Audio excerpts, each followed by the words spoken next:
Welcome back. As we discussed, China and Russia have conducted a week of joint naval exercises. Warships, submarines and aircraft took part in the joint Sea 2014 drills. How does each nation stand to benefit from this? How does this affect geopolitics in Europe and the United States? To discuss all this, I'm joined in the studio by Chris Chivvis, a political scientist at the RAND Corporation, Vasily Kashin, a senior research fellow from the Center for Analysis and Strategies and Technologies, joins us from Moscow, and from Beijing we have Zhou Jingxing, a counselor at the Chinese Foreign Ministry. Thanks to all of you for joining us. Vasily, let me start with you. These exercises that are taking place or have just been completed in the region, ships, submarines, aircraft involved. It comes at a time when there are tensions in the region over China's territorial claims, over pushback from Japan. There's tensions with Vietnam right now and complaints from the Philippines. So what are these two sides trying to achieve here? Well, these exercises have nothing to do with China's territorial disputes with the neighbors, because Russia has no position on these disputes. Russia is not supporting any side of these disputes. Rather, Russia and China are continuing a trend to increasing military interoperability. It's not aimed against anyone, but it's aimed on increasing understanding of each other's capabilities, increasing the ability to work together. For example, during these exercises, for the first time, a joint battle group was created, which operated under single command, implemented certain tasks. That's a new level of interoperability. The same trend is continuing during our ground-based exercises, which are also taking place every year. All right, let's get the view from Beijing. Zhou Jingxing, what kind of message is China sending to the rest of the world, to the rest of the region, particularly to the United States, when we see exercises of this kind? Well, I think that the exercise is the exercise by itself, and China is trying to, the message, if there is, that China is trying to send, would be that China is enjoying a good relationship with Russia, which is Chinese and the Russian presidents have agreed to build the partnership of comprehensive and strategic coordination, which naturally mil-to-mil relationship is a part of it. So I think, again, that I agree with the gentleman from Moscow that this relationship or this military drill is not directed against any third party. And besides, China-Russia relations are pretty good, but it is still not a military alliance. And also, I think that China believes that the territorial disputes are disputes between China and the relevant countries, and they should be settled on a bilateral basis. So I doubt that there will be any intention from the Chinese side to invite a third force to get involved in it. Okay, Christopher, not directed at any third party. How will all of this be viewed in the United States? Washington has expressed concerns before, particularly over Beijing's increase in the military budget. Well, I think people take it seriously here in Washington, but I do think that also there is a recognition that it's important not to exaggerate the importance of any one military exercise, or even for that matter, the importance of any one economic deal. Obviously, it's a good moment for Russia right now. The timing is good because they're trying to demonstrate that they still have some friends in the world, given what they've been doing in Eastern Europe.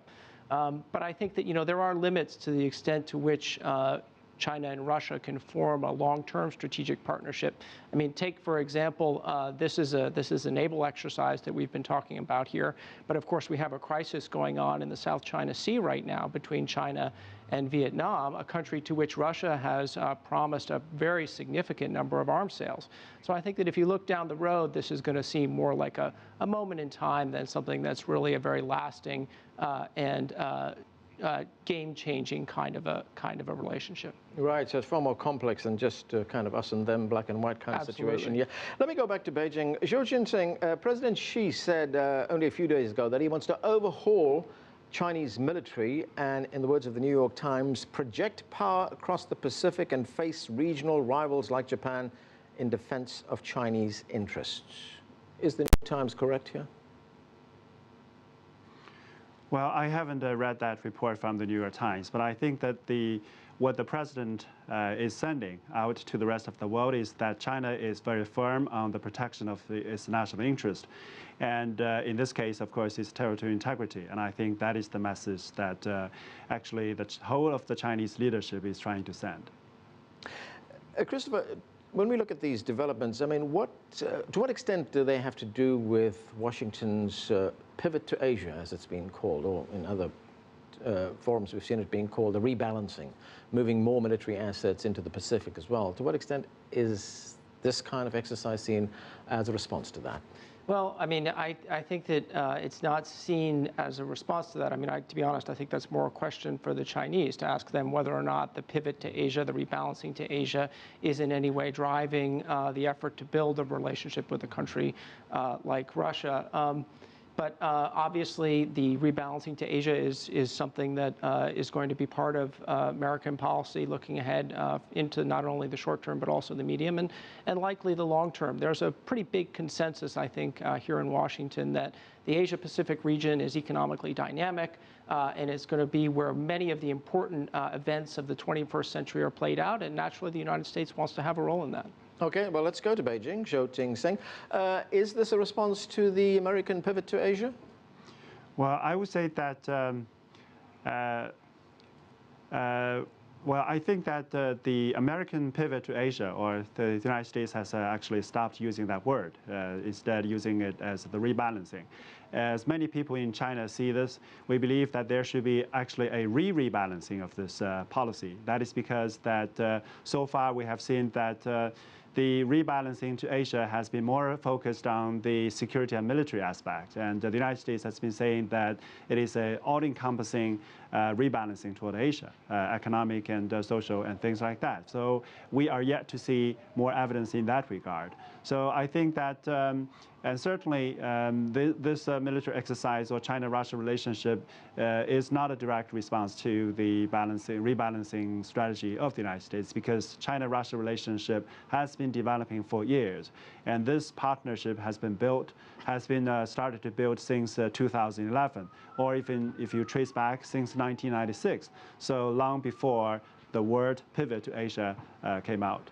Right, Vasily, as we've just heard there, the Chinese-Russian relationship has been building for years, but I'm wondering if this is an opportune moment for Russia, coming at a time when there are attempts by the United States and the European Union to isolate Russia. And I'm wondering, to what extent is this very convenient for Russia, coming at a time when NATO is expanding eastwards, as we've seen? Well, I agree that all of the current trends in Russia-China military relations and as well as trends in China military development started long ago, long before President Obama declared his pivot to Asia policy. It started in 1990s, but currently a current crisis in our relations with United States and EU of course causes us to speed the things up. It adds political will and adds dynamics in our relations with China. All of the deals which has been negotiated for a long time are being sped up. Russia is no longer waiting for some better time or better conditions to achieve new deals with China. Russia will do as quickly as possible in every field, because no one knows, currently no one knows how long the crisis in our relations with the West will go on. There are expectations that it can possibly go on for decades, in fact. And Christopher, does this kind of relationship that we see between the Chinese and the Russians on the one hand, the United States on the other hand, does it have the potential to raise tensions in the region? I think it does have the potential to raise tensions in the region, but I guess what I've been trying to say is that my view is that there are some limitations to how far this Sino-Russian rapprochement, or the development of a deeper strategic relationship, can go. One of the reasons for that is, if you look at it in geopolitical terms, China is clearly a rising power, a very dynamic economy that's going to have a significant role to play in the 21st century. Russia, on the other hand, is not a rising power. It may even be a declining power. So it's pretty clear that in this relationship, Russia is the lesser partner. And I think that's something that's going to be much more difficult and complicate the relationship as it tries to go forward. Okay, we'll get the view from Moscow on what you've just said, but first we're going to have to take a break. We'll also talk next about the multi-billion-dollar gas deal between Russia and China and what it means for international business and trade. Stay with us here on The Heat.